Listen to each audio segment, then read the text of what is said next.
Para arrancar esta nota podría decir, señores, pongámonos de pie, como cuando cantamos el himno, por ejemplo, porque esto es casi un símbolo patrio, un emblema nacional, la Ford F100. Y no es cualquiera, mirá la unidad que tenemos acá con nosotros, de 1974, una chata en un estado excepcional, con una aclaración, esto no está restaurado, no tiene partes cambiadas, no está interpretada, nada de eso, es una unidad con 49 años de vida, un añito más que yo, exactamente igual que cuando la retiraron del concesionario que acá dice Amatraín de San Pedro hace casi 50 añitos. Un aparato único en su estado de conservación con un poquito más de 100.000 kilómetros que tenemos hoy para disfrutar juntos en esta nota que empieza así.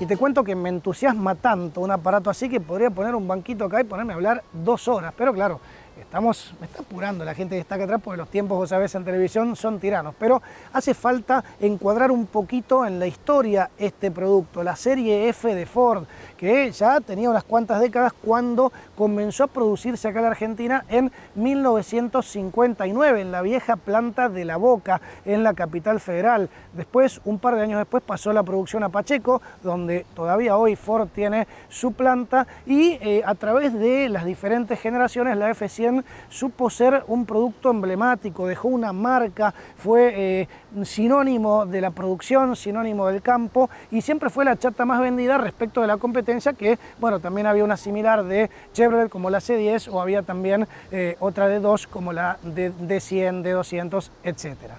Y la generación que para mí marcó un antes y un después fue la inmediatamente anterior a esta, que fue la de 1968, conocida como Punta de Diamante, que fue la primera F100 con el planteo cuadrado, ¿no? Con la carrocería ancha, ya en un estilo más moderno, más funcional. Te digo que en estas pickups, si se acomodan más o menos bien, entran 4 personas. Y bueno, después en 1973 llegó esta, ¿no? Que tomó la plataforma de esa anterior, de la Punta de Diamante, pero reestilizando toda la carrocería. Es un poquito más ancha también la cabina, es más aerodinámica, y ya podíamos ver este nuevo estilo con esta parrilla recontra moderna para la época, que estaba dividida en 2, tenía estas rejillas, una de cada lado, la palabra Ford, acá no tenía nada que hacer el óvalo, lo importante eran las letras, era la palabra, el nombre de la marca, y venía con estos faros circulares y las luces de posición superiores.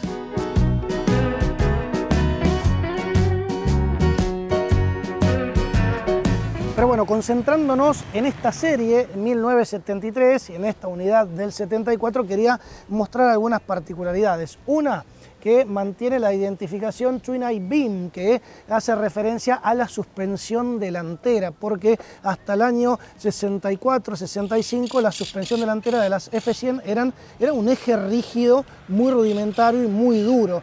Pero ya a partir de ese año, el 65-66, adoptó un esquema independiente, como con 2 ejes cruzados, que eso hacía que la suspensión fuera más confortable y tuviera mucho mejor manejo en cuanto a la dirección y a la respuesta al volante, ¿no? Entonces, eso lo mantiene esta generación y va a ser quizá la más recordada porque Ford, en una apuesta publicitaria sin precedentes, acordate, había arrojado una pickup idéntica a esta, pero de otro color, desde un Hércules, un avión de la Fuerza Aérea, volando, haciendo un sobrevuelo, bueno, y la camioneta caía, tiraba a tierra, era una cosa tremenda, y seguía andando en un juego ahí de cámaras, bueno, como para demostrar la fortaleza, la resistencia de esta pickup, que estaba obviamente pensada para un uso 100% utilitario.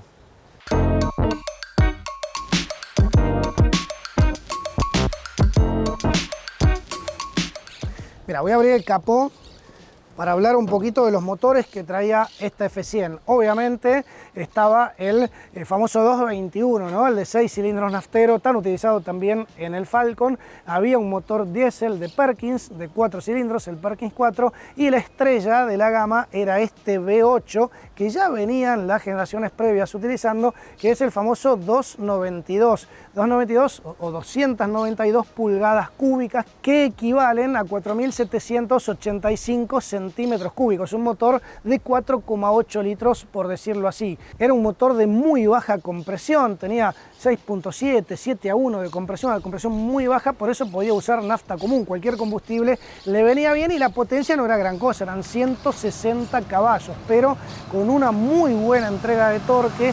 Entonces, en baja, el empuje que tenía esta mecánica era espectacular, además de, bueno, el sonido. Y se combinaban estos motores con la famosa caja 303 de apenas 3 marchas. Caja manual al volante de 3 velocidades, pero una caja muy noble que se aguantaba las exigencias como ninguna. Y después, bueno, ya los F250, 350, F600 ya por ahí tenían 4 o 5 velocidades, pero la F100 venía solo con 3 marchas. Por supuesto, la tracción era simple trasera y las diferencias que podía haber eran de la relación del diferencial. Este diferencial con motor V8 era un poquito más largo que, por ejemplo, el de 6 cilindros, entonces por ahí la camioneta podía andar un poco más rápido sin el motor tan roscado. Pero en general lo importante de esto era lo que te decía recién, la respuesta en baja, la contundencia de estos motores a bajas revoluciones.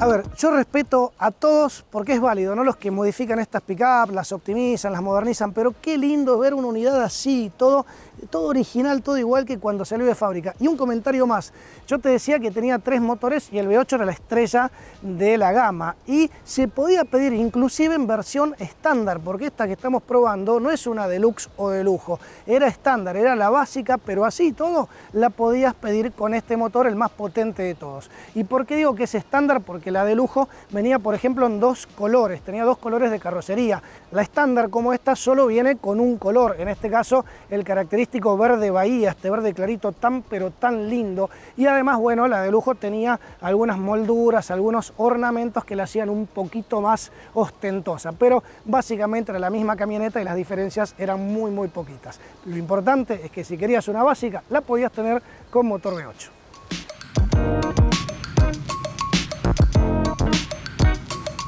Y acá en el lateral podemos ver cositas interesantes como el emblema V8 típico de Ford que usaba en los modelos que obviamente tenían motor de 8 cilindros. Tenemos el logo nuevo de F100 que estrenaba esta generación y mientras la punta de diamante en todo el estampado lateral tenía una suerte de moldura, que no era moldura, era el estampado de la carrocería como convexo, es decir, hacia afuera. Esta era la inversa, era cóncavo. Fíjate que tiene como esta hendidura que acompaña a todo el perfil de la carrocería. Ya tenía espejitos un poco más grandes, manijas cromadas y mantenía la boca del tanque de combustible acá porque el tanque está justamente acá sobre el tabique de separación de la cabina. Ah, y no me quiero olvidar de los neumáticos, no eran radiales, eran cubiertas convencionales de banda, textiles con 6 telas en medida de 16 pulgadas. Estas eran unas 650 por 16 y muchas venían con estas tazas, estos embellecedores en los centros de ruedas muy característicos.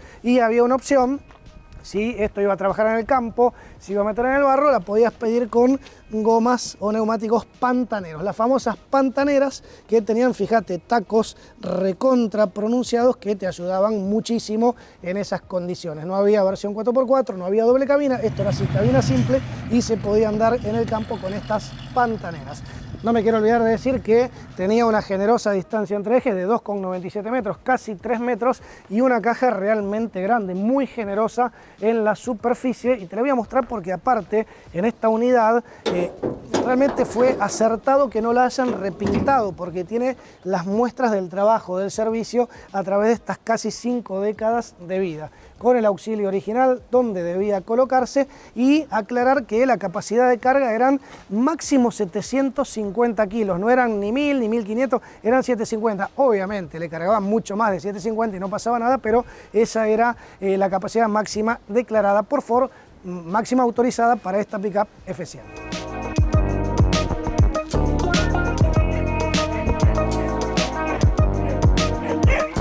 Mira, y acá si los asistentes me dejan, estoy viendo el estado de este chasis de los largueros, inclusive tiene algunas calcos originales de fábrica, no son calcos hechas nuevas y que se las pegaron, está todo como realmente venía en 1974. Y algo para destacar, porque muchos le cambian el sistema de escape, ya que estos motores V8, cuando se le ponen múltiples, silenciadores especiales y demás, suenan y suenan bravos, pero esta tiene el escape exactamente igual que de fábrica, así que suena como cuando iba el gringo de campo y se la compraba, y salía y aceleraba. Bueno, suena exactamente igual y es una melodía, es espectacular el sonido de este motor V8.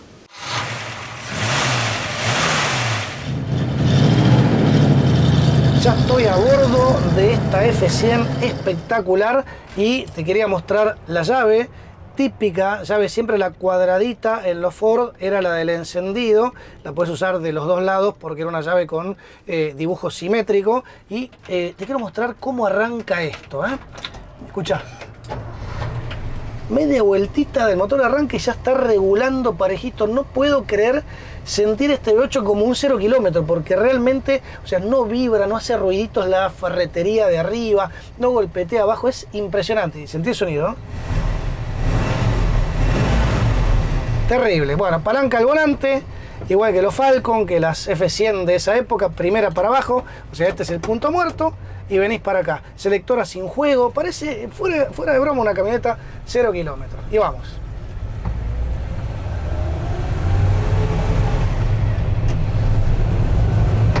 Acople impecable de esta caja de 3 marchas, la caja 303 de Ford, y tiene tanto torque este motor que no hace falta exigir demasiado. Fíjate, yo ahora voy con el motor girando muy despacito, pongo tercera y ya tenemos un montón de torque de respuesta en baja, así que acá a partir de 40 hasta la velocidad máxima podría ir en tercera sin ningún problema.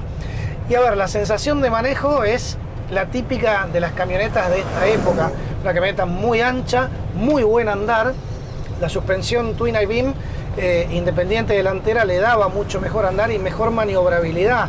Y en este caso, como las cubiertas son las originales, no son radiales, son de nylon, son blandas, bueno, realmente el confort de marcha es algo destacable, incluso con las pantaneras que tenemos puestas atrás, las cubiertas de barro típicas de la época, que son un poco más duras, así y todo, la verdad que el andar es muy confortable. Y la dirección, claramente, es una dirección que en todos estos autos tenía juego, pero no es que está mal, era así porque son las famosas cajas de dirección de bolicero, mucho menos precisas que las de cremallera, pero sin embargo, en esta unidad en particular está todo tan nuevo y tan impecable que yo la dejo y la camioneta va derecho, por ejemplo, que en una que esté en mal estado eso no ocurre.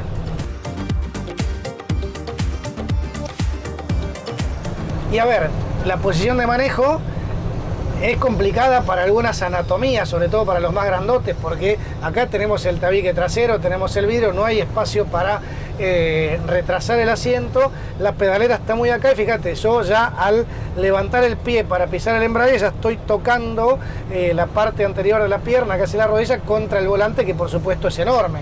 Volantes enormes porque, a ver, acá no había dirección asistida, entonces cuanto más grande fuera el volante, menos esfuerzo teníamos que hacer para doblar.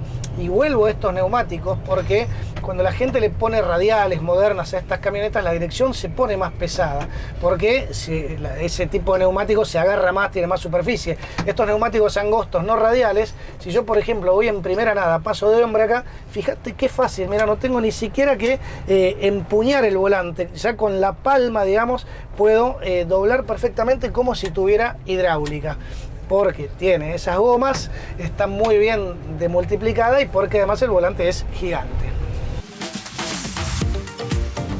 Y si bien yo he manejado muchas de estas con motor de 6 cilindros 221, que también tiene un sonido hermoso, bueno, este V8 genera otras sensaciones, es un placer increíble.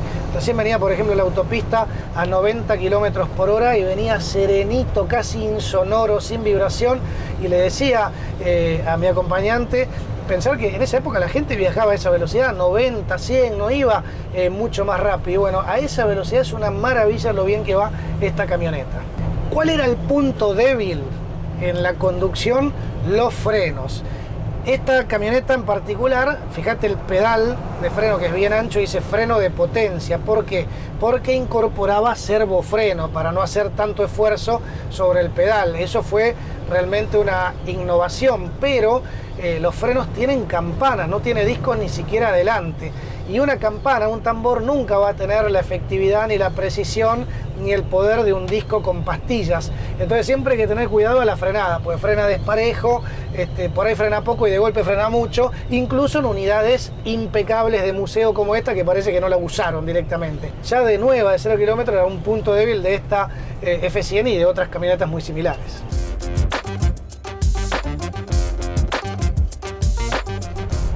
Y yo cuando hago las pruebas de los autos nuevos, de las camionetas nuevas, siempre me pongo muy exigente con el comportamiento dinámico, ¿no? Que no solamente la frenada, sino que en las curvas apoye bien, en los cambios por ahí de trayectoria, que no se incline mucho, con el control de estabilidad y demás. Y en estos vehículos, bueno, eso es como que pasa por alto, porque, a ver, hoy se le exige una camioneta que doble, que frene, que haga todo bien, y en el caso de estas pickups eran vehículos 100% utilitarios, no tenían prácticamente confort y se compraban para trabajar, y la gente andaba, como decíamos recién, en la ruta a velocidades muy inferiores que ahora. Nadie se le ocurría con un F100 negociar una curva medio rápido, se usaban en el campo, muchas tenían estas ruedas pantaneras. A mi casa, yo me crié en un lugar muy lejos con calle de barro y el sodero venía con un F100 igual a esta V8 con las ruedas pantaneras. Y en cuanto a las curvas, a ver, son pick-up muy anchas, de hecho esta es la más ancha de esa época, pero con trochas angostitas. Si vos la mirás por ahí de frente vas a ver que parece un vagón de tren, con la distancia entre las ruedas muy angosta, ¿no? No se buscaba tener trochas más anchas porque no había una exigencia dinámica como ahora, y además, bueno, con trochas angostas también el confort de marcha era bastante bueno, ¿no? Cuanto más ensanchás las trochas tenés más estabilidad, pero comprometés el confort de marcha. Así que el manejo era otro, era un manejo más apacible, era un manejo más utilitario, y realmente encontrarse con una unidad en este estado que uno la maneja, se retrotrae a aquella época, es como manejar una chata 0 kilómetros de esos días. E insisto con esto, el motor V8 es otra cosa. ¿Aceleramos un poquito más? Sí. Un segundón.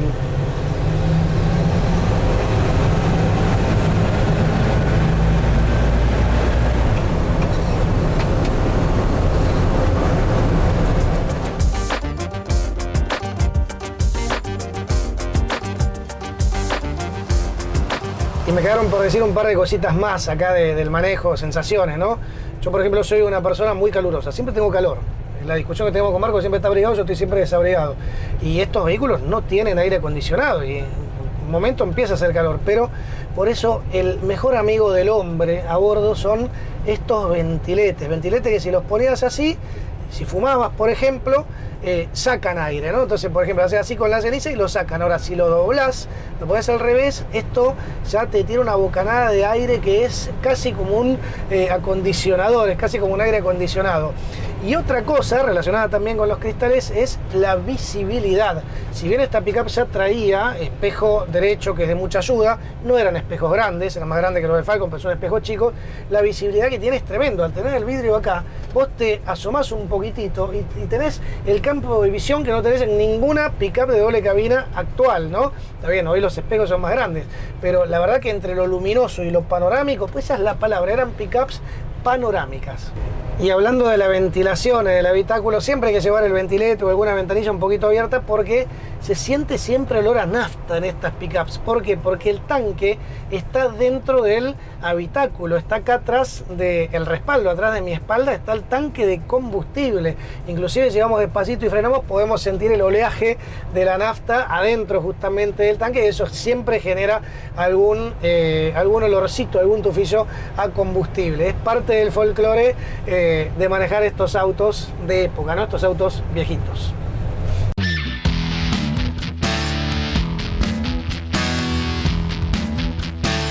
Y acá estoy en la cabina, en el habitáculo de esta F100-74, que era nuevo modelo y venía totalmente remodelada acá adentro. Un panel mucho más moderno que incorporaba este recubrimiento acolchado por seguridad en el caso de un accidente, y que se combinaba con todo este frente de chapa en el mismo color de la carrocería. Y bueno, los tapizados, estos son los originales también de fábrica, venían por lo general en estos colores claros como este verde, venían en tonalidades marrones, tanto para el tapizado vinílico del asiento como para los paneles de puerta, que también eran de nuevo diseño. Y acá no hay lujos, acá no hay aire acondicionado, no hay ninguna sofisticación, pero por ejemplo, a pesar de ser estándar, traía radio AM, la típica Philco de la época de Ford, y en este caso tenemos la original, con su panel, todo como venía realmente en esa época.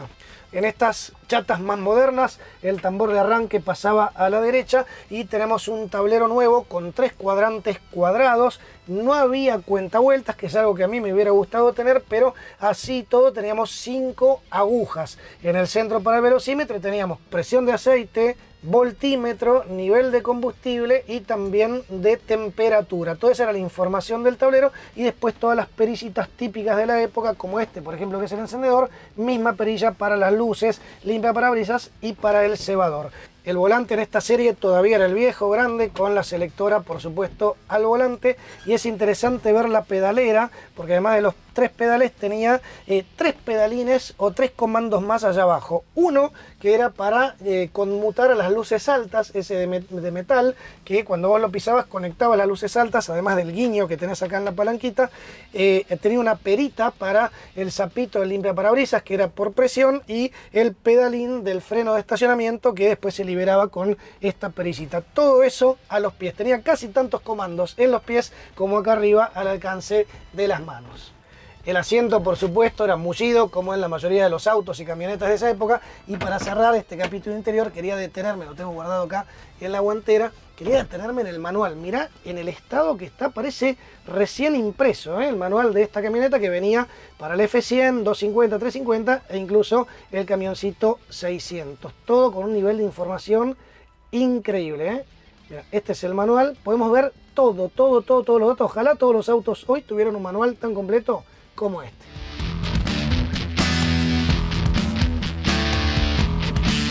Bueno, la verdad que fue un verdadero placer, a pesar de mi resfrío, haber tenido esta F100-74 con nosotros. La hemos recontra disfrutado. Y bueno, no todos los días se maneja un aparato así en este estado, y aparte con esa carga tan emotiva, porque como te decía al principio, la F100 es casi un símbolo patrio, ¿no? Es un sinónimo de campo, de producción, de nuestro mercado y también de nuestra industria. Y bueno, lamentablemente hoy ya no la tenemos en el mercado. La última se presentó en 1998, ya era una chata enorme, en realidad era una 250 Heavy Duty americana, pero acá se vendió como F100. Fue descontinuada y hoy la continuadora de esta chata full size es la F150, que viene con versiones sofisticadas importadas de Estados Unidos. En ese entonces no era esa sofisticación, era un aparato utilitario, era un aparato accesible, y por eso se vendieron tantas y terminó siendo eso, un símbolo de nuestra industria y nuestro mercado. La Ford F100 más argentina que el dulce de leche.